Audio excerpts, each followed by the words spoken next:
If you like factory, automation, crafting, or survival games, you've probably heard of Satisfactory. Its full, stable release has been out for over a year now, and it initially came out in 2019 in early access. Maybe you've seen some screenshots of cool factories. Maybe you've heard that it's coming to console soon.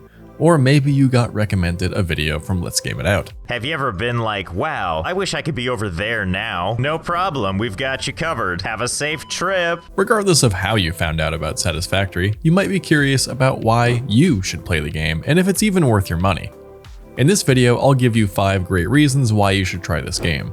And if you're already a player, then go in the comments and add your own reasons so that all the newcomers can learn why this game and this community are so awesome. The game appeals to all playstyles. Satisfactory is designed in such a way that any type of gamer can enjoy it, and different people might enjoy it for different reasons. At all points of the game, you will have certain goals for items that you have to produce and deliver in order to unlock a new tier of technology and complexity. But there's no real rush to do so, and you're free to build and explore and expand for as long as you want to. There's no countdowns, no threats to what you've created, nothing. The game promotes exploration to discover new materials and locations to build, but you don't even have to see the whole map. You can realistically beat the game without even discovering half of it. There's no pressure. But if you do enjoy exploring, there is no punishment for taking a break from your factories to appreciate the gorgeous hand-built map. For the players who are only here to automate their factories, you can go as big or as small as you want, and as messy or as organized as you want. The belts will still flow no matter what they look like.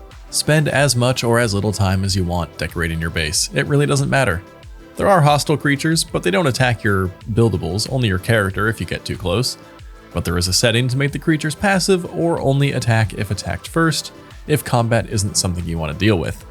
Though in general, combat in this game isn't too difficult. If you want to fully play in creative mode, you can do that too, using a feature called Advanced Game Settings. You can turn on God mode, remove the need for building materials, or remove the need for power, and much more. You can completely deviate from the main game and the point of it, like with this factory cart race course I showcased recently. That's not building a factory, what is this? So you can really just customize your experience to your preferences, playstyles, and goals.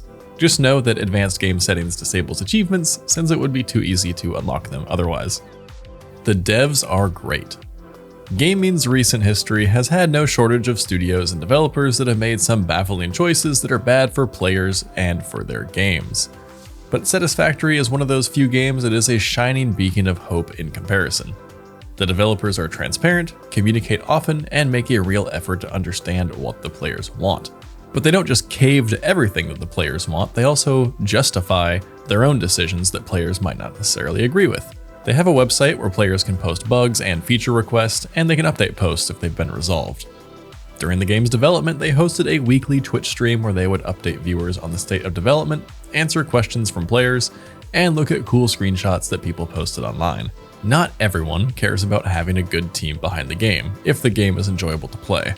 But for those who do enjoy that, you can sleep well at night knowing the people behind Satisfactory are passionate about what they do and care about the players. And if you want to see my vlog of when they invited me and a few other content creators like I'm Kibitz, Total Eclipse, and BL Andrew 575 out to attend the game's 1.0 release party in Sweden, check out the card in the top right of the screen. That video was a blast to record. The value is crazy. People can easily spend hundreds or thousands of hours in Satisfactory, because while it already takes a long time to just finish the game if you're focused on only finishing it, most players end up taking much longer because they want to make giant factories and make them look awesome. But the game only costs $40 and is often on sale for less. Even for how long the basic game would take to beat, that's an insane value for your money.